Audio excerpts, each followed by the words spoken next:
All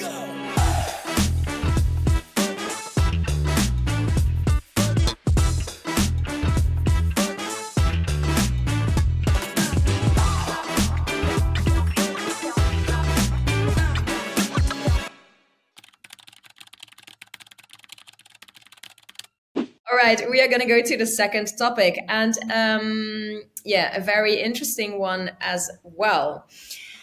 So the theme here is around workplace flexibility.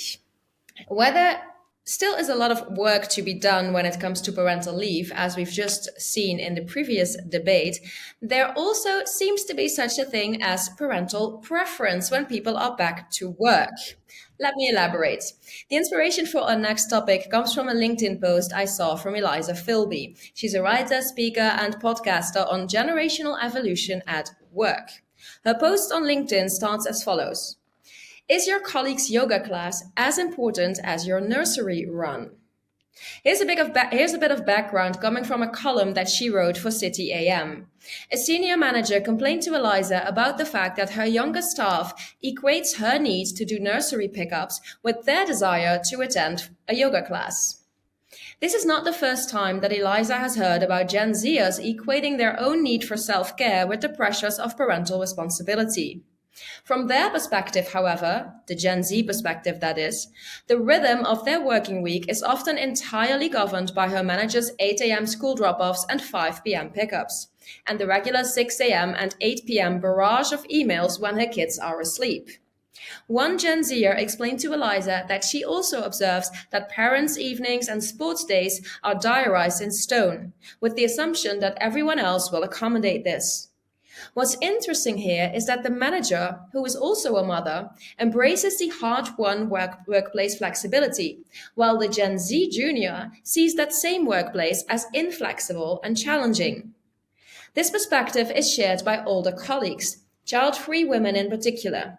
43% of Gen X graduate women who do not have children made their way in a workplace environment where the key women's issue was, justifiably, integrating motherhood in the workplace.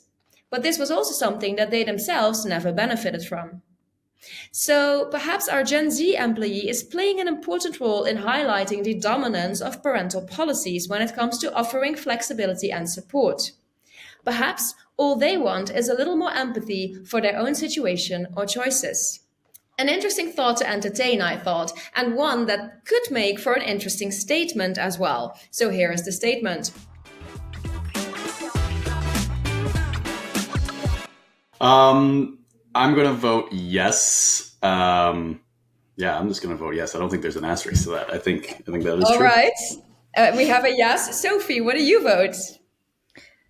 10 years ago, I would have voted no, but today I actually vote yes. Interesting.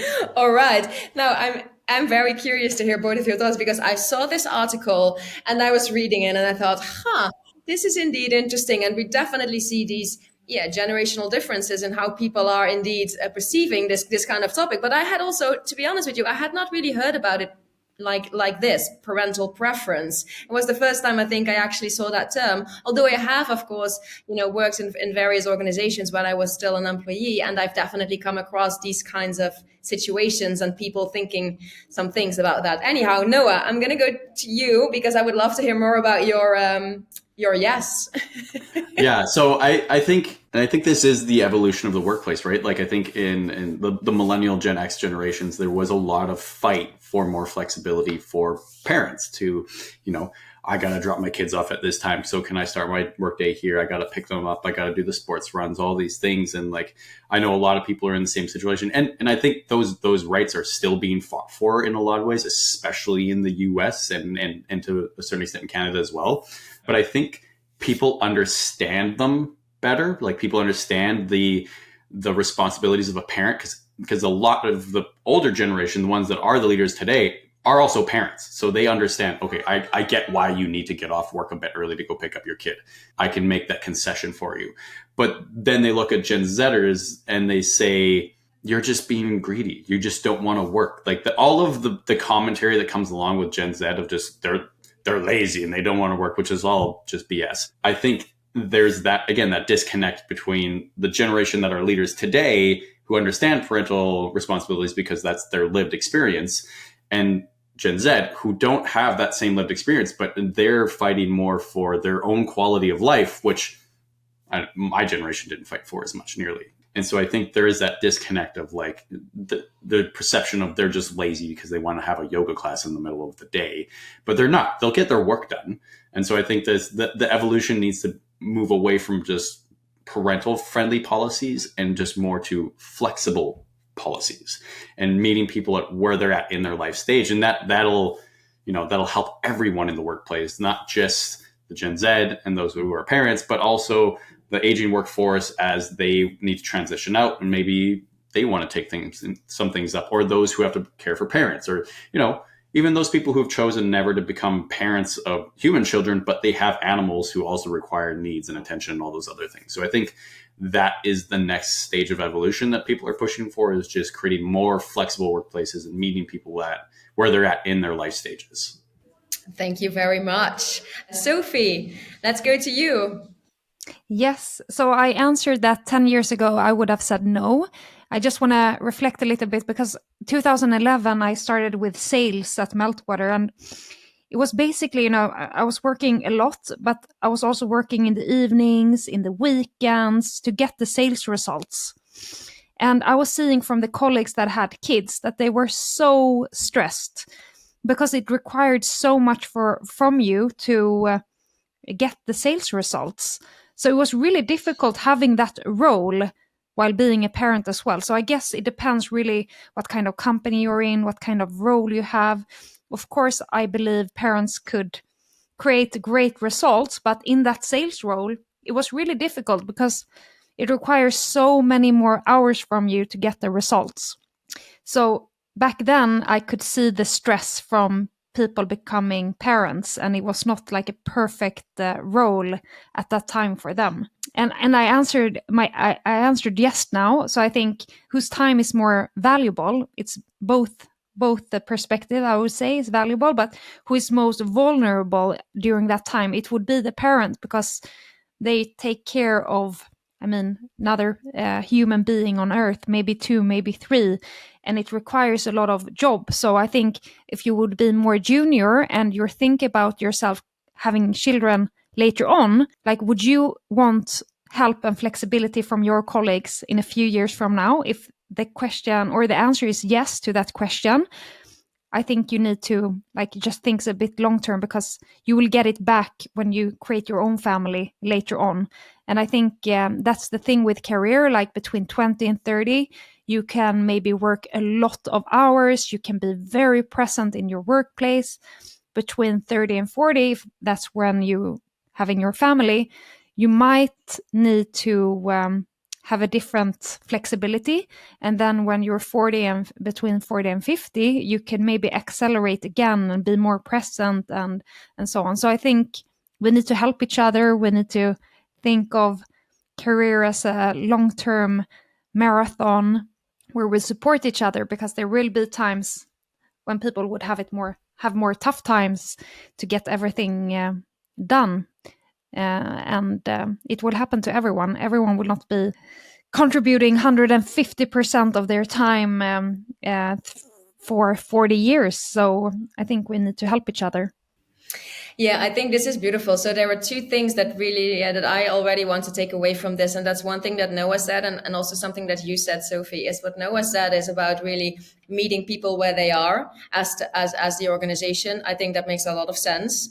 And whether that is somebody who is from Gen Z and started working relatively recently, we can see how we can best accommodate them. And the same thing, of course, goes for parents. And I think from our previous discussion, we already established that there's still a lot to be gained around the whole parental leave and, being flexible towards parents. So we're definitely not there yet, if I can say so. And then from what you said as well, Sophie, and I like this, because what I always really like is to see where we can take responsibility ourselves. And I think what you said about being more understanding towards each other, whether that is me, I'm unfortunately not as young anymore that I'm from Gen Z, but if I would be from Gen Z trying to be more understanding towards the working parents who are trying to juggle everything, but also vice versa, of course, if I'm a parent and I'm having to pick up the kids and bring them to school, also trying to sometimes put myself in the shoes of somebody who just started working. I think that's a really nice one as well. And that is something very tangible that we can start doing right away and try to create more understanding for each other. So yeah, any final thoughts perhaps on this one before we move on? Noah, anything you'd like to add? The one thing I will, and for the sake of debate, I'm going to poke at Sophie. One thing you said of like, you know, as the next generation comes up and becomes parents, and you know, having to look at it that way, you know, if you look at the data and you look at the trends, is like less and less people are becoming parents, right? The Gen Z, like more than any other generation before them, have stated that they will not become parents, that's not something that they want to do. So when you're asking someone to be like, well, when you become a parent, but when, you know, let's say 30% of your workforce says like, well, I'm never going to become a parent, so this doesn't apply to me. How do you then get them kind of on board with the parental preference? And I think, you know, sometimes to your point, it's like, well, we all have to work together. We're all trying to support one another and make those things. I think we just need to make sure that we're not making assumptions about people like, well, you're going to become a parent. You're going to benefit from these in 10 years or 5 years or whenever that time comes as well. That's the one thing I would just like caution and say is that every generation that is coming up behind us is having less and less kids and are having less and less families, or their family makeup is looking more and more different than the more traditional family makeup. Yeah, I think that's a very fair point. That was actually also mentioned, I believe, in this article from City AM, that indeed they said like a lot of people from Gen Z indeed said that they are not planning on having children. So yeah, perhaps I should rephrase that a little bit because it is a fair point. But I think it doesn't change the fact that we can try to put ourselves, you know, more into the shoes of somebody else. Because even if I never want to have kids, for me, it could indeed be maybe I have a dog, or maybe I have indeed a parent who is becoming older and needs to be taken care of, etc. So I do think that everybody will have their own version of whatever it is that they would like to get it. But valid point. Sophie, would you like to add anything?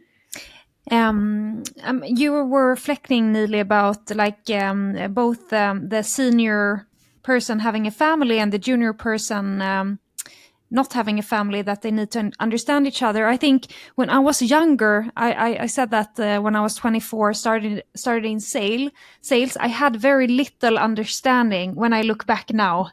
So I think also, you know, when you get older, there is research also showing that you get more empathy, you get a bit calmer, you get more reflective. So that's what I kind of like with aging as well, that you get more chill. I was so not that before. So it could also be difficult when you haven't experienced it yourself. Yeah. So it's nice with being more senior as well. Yeah, I think this is also a good point.